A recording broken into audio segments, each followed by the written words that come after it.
Hey there, and welcome. Today, we're going to dive into human design, but I want to soften it a little bit.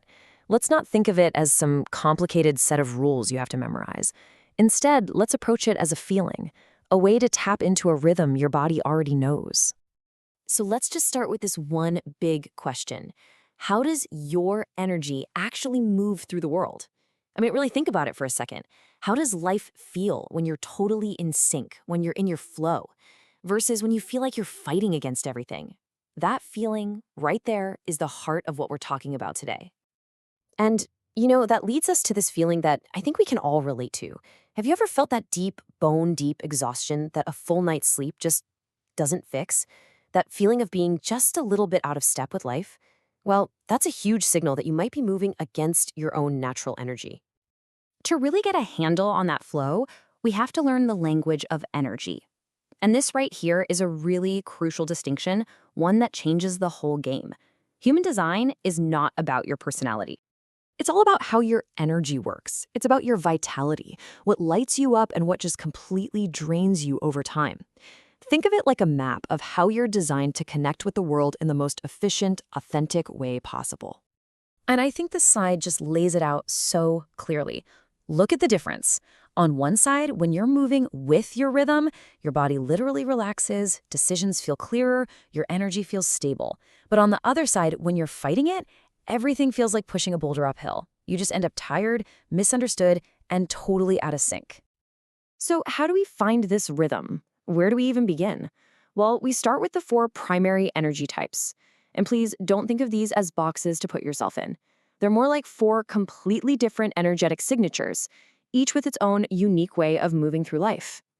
First up, let's talk about the most common types. We've got the generators and a kind of hybrid version, the manifesting generators. And these guys make up, believe it or not, about 70% of the population. For both of them, their whole energetic world revolves around one thing: response. And for these types, the guidance you get from your body is just so direct, so clear. It's not about thinking it through. Your body literally speaks to you. Something feels expansive, open, like a yes, or it feels tight, contracted, like a no.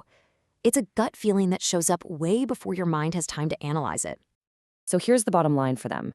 Their energy just skyrockets when they respond to things that light them up.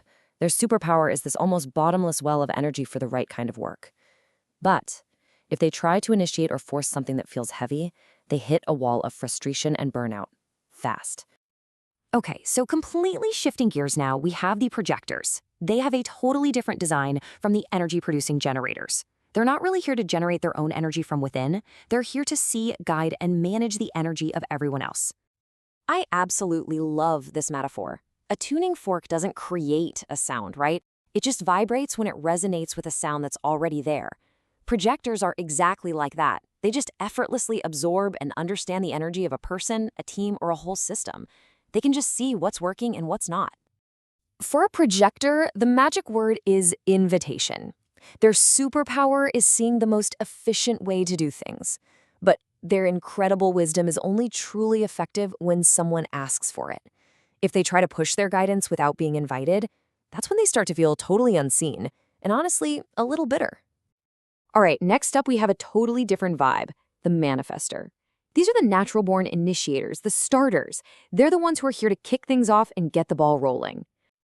This quote just nails their essence. See, unlike generators who wait to respond, a manifestor's process starts from the inside out.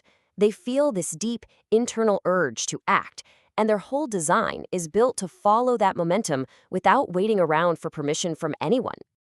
So for a manifestor, freedom is everything. Their superpower is to spark whole new movements just from their own inner calling.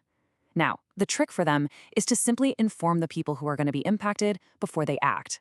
It's not asking for permission, it's just clearing the way so their powerful energy can flow without resistance. And last but not least, we have the rarest of them all, the reflector. We're talking about only about 1% of the population here. Their energetic design is completely open, which makes them like a perfect mirror for the community and the environment they're in. And this is just so important to get. In the world we live in that's rushing all the time, the reflector's greatest gift is their ability to gain wisdom over time. They are absolutely not designed for quick, impulsive decisions. They really need to talk things out, get different perspectives, and give themselves space to feel what's right. So, for a reflector, their personal well being is a direct mirror of the health of their surroundings. Their incredible superpower is this deep ability to sense how a group is doing. And because of that, it's absolutely essential for them to be in environments that feel calm, supportive, and healthy. Okay, so let's do a super quick recap. If you're going to take away just one word for each type, let it be this. For generators, it's all about response. For projectors, it's invitation. For manifestors, it's that inner momentum. And for reflectors, it's all about their environment. Four completely different ways of being in the world. So, we've talked about the concepts, but theory is one thing. Actually feeling it in your own life is something else entirely. So, let's bring this out of the abstract and into your own experience. I really want you to take a second here. Can you think of a time when things just flowed? Maybe a big decision just felt right, or you felt this pull towards something that you couldn't even logically explain. That feeling right there, that is your design talking to you. And see, this is why this is so powerful. It's not about giving you another personality label to stick on. It's about revealing the mechanics of your own energy, how you are built to function at your best, the specific conditions you need to thrive, and the most natural way for you to connect with the world. So, what do you do with all this? Well, it's not about becoming an expert on a system. It's really just an invitation to start noticing what's already happening inside of you every single day. So here's something really simple you can try, like starting today. For the next few days, just pay attention. Notice what activities or conversations bring a feeling of ease. Notice what feels like friction, what feels heavy, and most importantly, just notice those physical sensations in your body. When do you feel open, and when do you feel yourself tighten up? And really, this is the most important thing to leave you with. Your design is always, always communicating with you. It doesn't shout, it doesn't force, it just whispers. Through sensation, through that feeling of rightness. And when you learn to listen to that quiet inner voice of alignment, everything just gets simpler and so much more you.